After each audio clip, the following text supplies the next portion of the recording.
Welcome, everybody, to the Troubadour Podcast.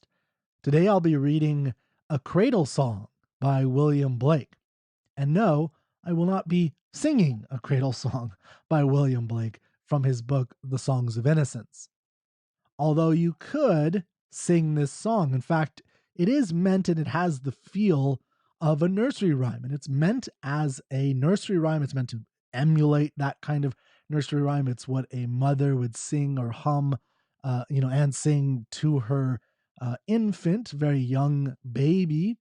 And you're going to see that the narrator, the singer in this poem, is clearly a mother singing to her infant.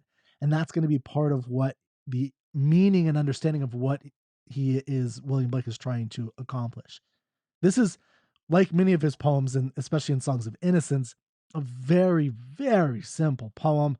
I've said this many times before, but William Blake is one of the better poets, I think, one of the better classic, romantic, great poets that you can read to a young child, and they will understand it on one level. And in fact, you could also read it to yourself or an older child, an adult, and the adult will get a completely different understanding of the poem, and both will be correct according to William Blake.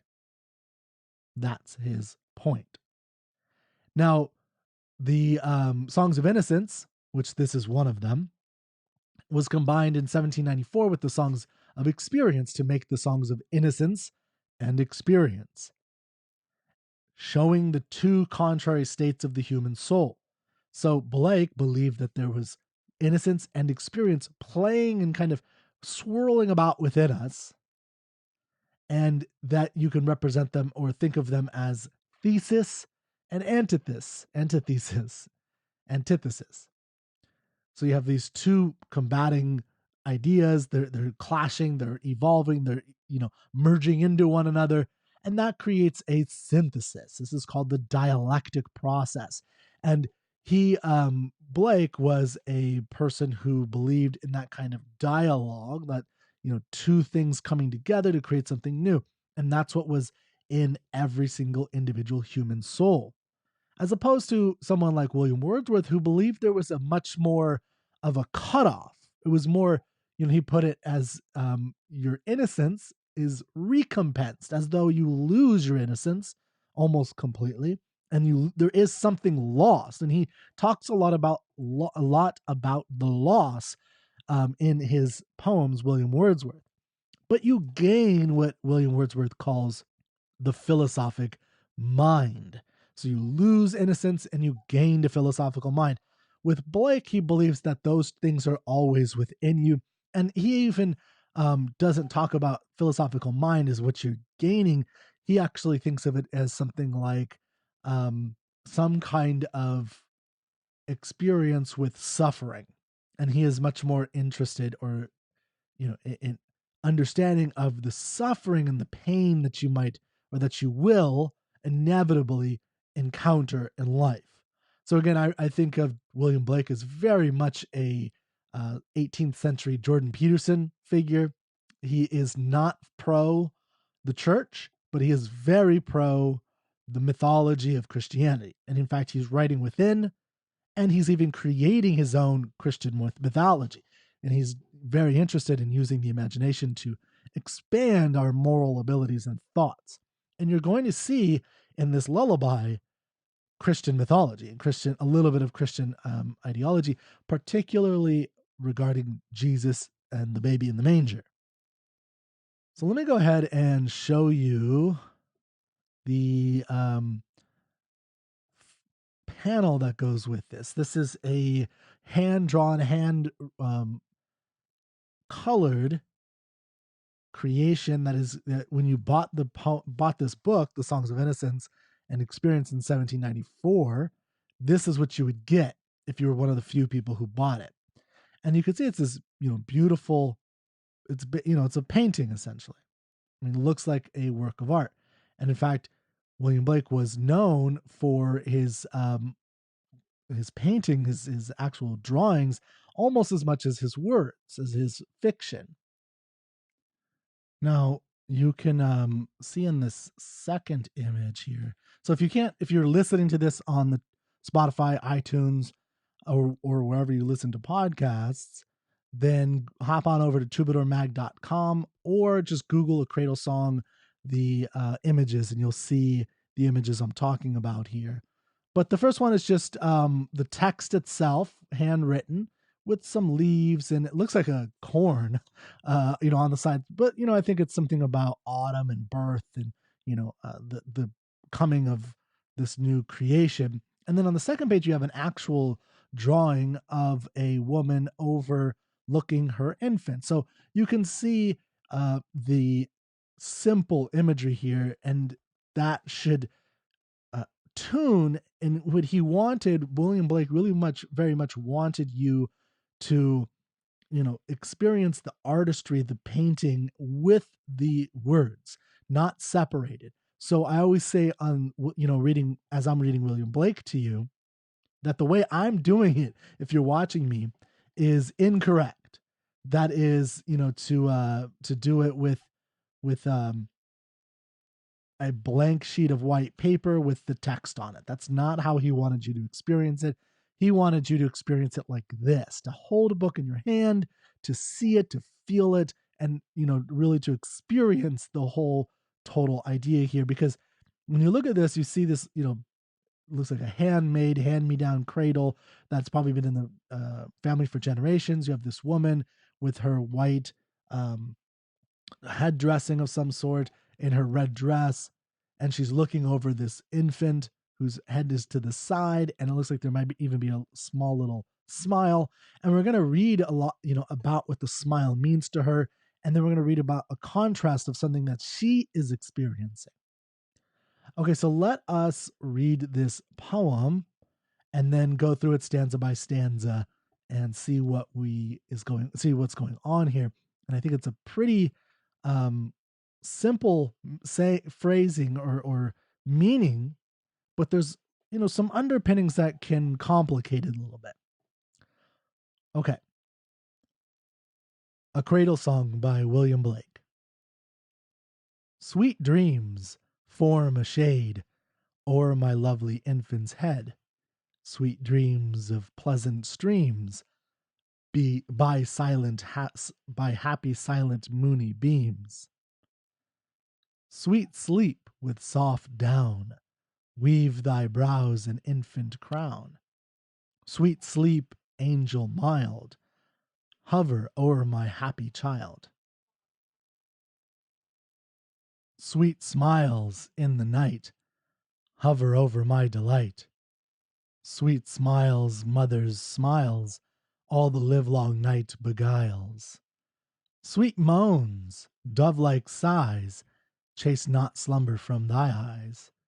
Sweet moans, sweeter smiles, all the dove-like moans beguiles. Sleep, sleep, happy child, all creation slept and smiled. Sleep, sleep, happy sleep, while o'er thee thy mother weep. Sweet babe, in thy face, holy image I can trace. Sweet babe, once like thee, thy maker lay and wept for me. Wept for me, for thee, for all, when he was an infant small. Thou his image ever see, heavenly face that smiles on thee. Smiles on thee, on me, on all, who became an infant small. Infant smiles are his own smiles. Heaven and earth to peace beguiles. Okay. So again, I recommend you reading this out loud, even if you can. And I did this by myself. I don't think I would do this for pretty much most people, but I did sing it, in a, you can even do this to I think Twinkle Twinkle Little Star or something like that kind of cadence. And you'll see that this does kind of match up with a nursery rhyme, a nursery song. And that's what it's meant for. But again, we have to think about what the meaning is. And if you remember, if you were following along with the other poems that I've been reading from William Blake's Songs of Innocence, you know that one of the things he's interested in is the stories that we tell our young. Why we tell them the stories we tell them, what it does to them, and what it does to them when they grow up. So, what does the slave mother in England, the black slave mother in England, telling her little black slave boy, not her slave, but her child, who's also a slave in England, what does she tell him as a story? She doesn't tell him how to file away his chains, how to make a knife or a shiv to kill his, enemies, which are his masters. She tells him a placating story about why he looks different and is in a different situation than his white, people that he's living around, all these white people in England. And she tells him this story about how, and it feels pleasant when you read the poem, it feels oddly pleasant. And it shouldn't be. It should be horrifying because you have to keep in mind that this is a slave, a boy that was born in Africa and taken as a baby and taken to England. And so you have to keep that in mind, and it really, changes the complete tone and understanding of that poem. And it's called "The Little Black Boy." And the story she tells him is how, because he's black, the reason he's black is because he is able to withstand this love of God, which is equated to the sun. So it's like, if you were to put something closer to heat, it would burn up, right, and turn black. And that's what he had. And, it's his duty and job and his privilege to shade the weaker, the less capable white people. So it has this weird kind of twist on, well, we're able to withstand the power of God's love.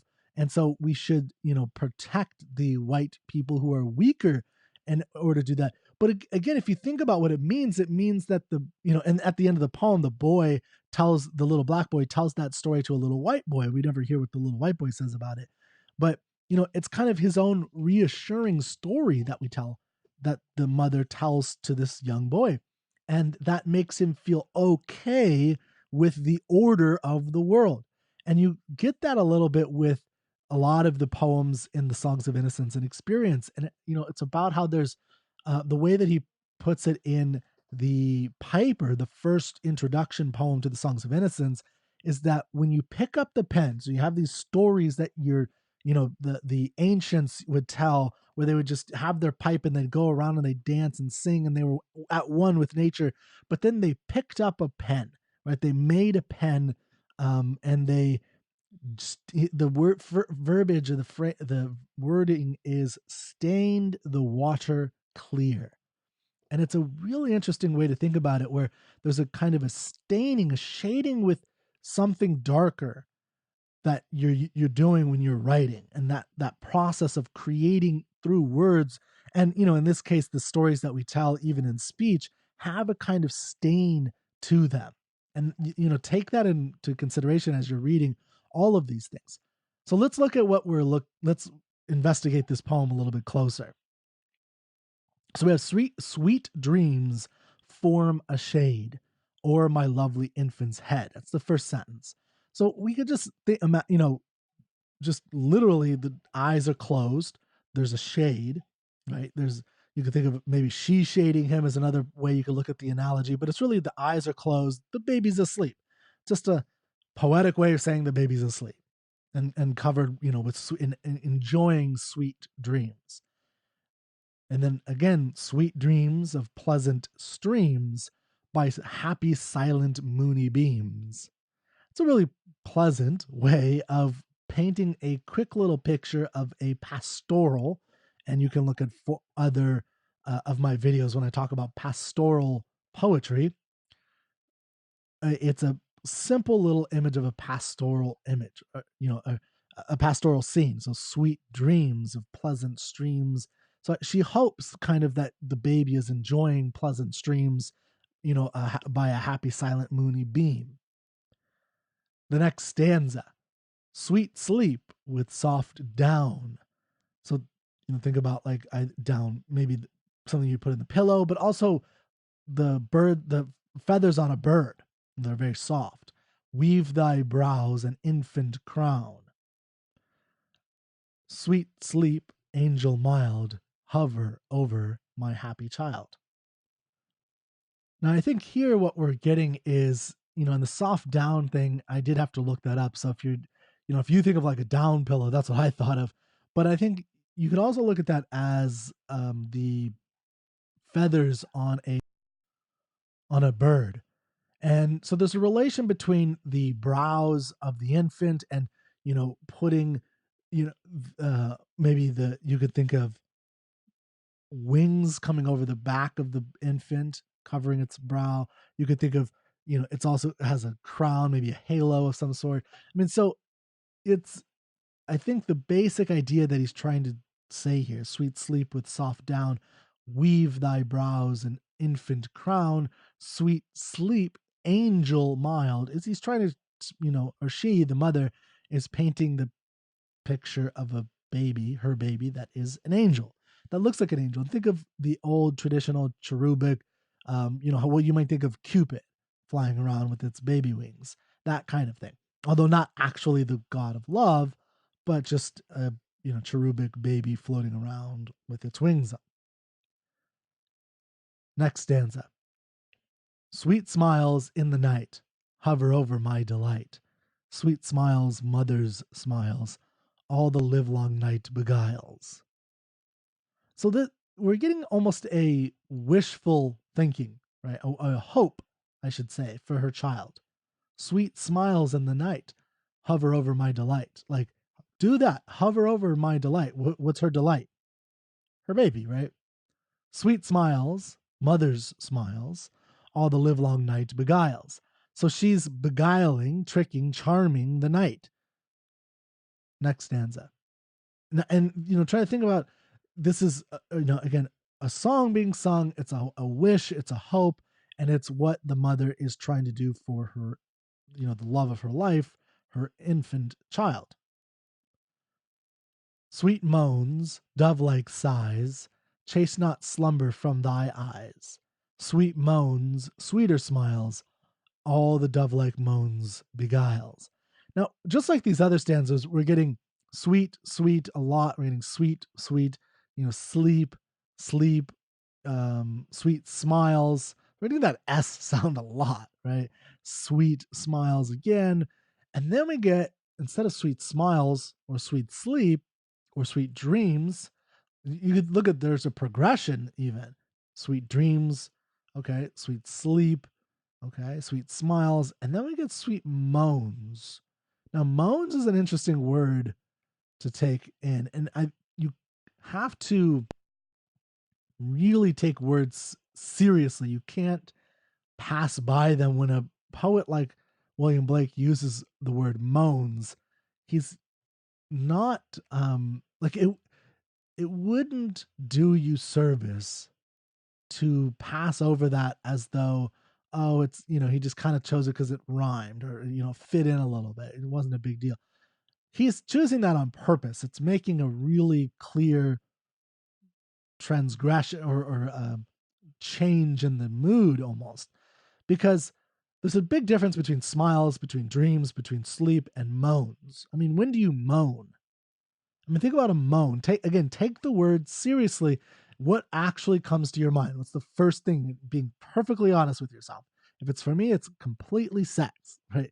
And that, I think, is the accurate way to look at it. And if you look at what a moan is, there's, I think the dictionary definition mentions 2 times when you moan, when you have some kind of frustration or emotional pain or sexual pleasure. Right? Those are the 2 times it's usually mentioned. Now, maybe they go together. I don't know. You could think of it as maybe he wanted both of them, but I definitely think there's something about experience going on here. That's also part of this, which you think of experience, you don't think of a virgin necessarily. You think of someone who's had sex. So there's something, this is a mother singing to her child, and she's saying, sweet moans, dove-like sighs, chase not slumber from thy eyes. So one way to think about the meaning of that is, she's asking for this, not the chase not slumber from thy eyes, that she doesn't want the pleasures of life to take away from the innocence of this sleeping babe, right? Another way you could think of this is that when she's almost afraid at this point, or she's starting to worry as she sings this song or thinks about it, that her child may not wake up as a child, right? There's going to be a moment, and she knows this. Maybe she's already been a parent, or maybe she just knows this because it's logical. It's just obviously all humans go through this, that there's going to be a moment when the child awakens and it's no longer a child. And, maybe this could be its sexual awakening. And when this has that, when a human goes through that process, it's not a child in the way that it is at the moment in the cradle. And she can see that. She can see it as the mother.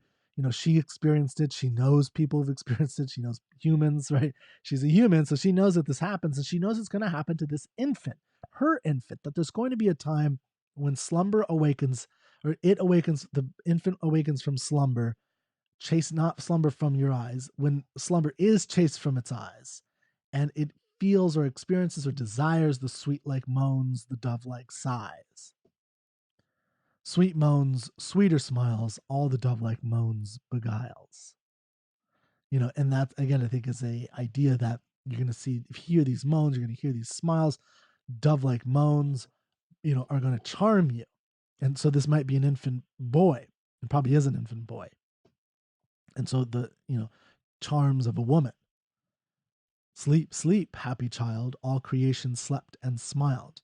Sleep, sleep, happy sleep, while o'er thee thy mother weep. Okay, so now we have a juxtaposition, a contrast between the sleeping babe and the weeping mother. So why is the mother weeping, right? It's just a sleeping child. Sleep, sleep, happy child. All creation slept and smiled, right? All creation's fine. But why is then the mother sleep, sleep, happy sleep, while over thee, over you, your mother weeps? And I think we're going to get an answer, at least an implication of what an answer could be for why she's weeping.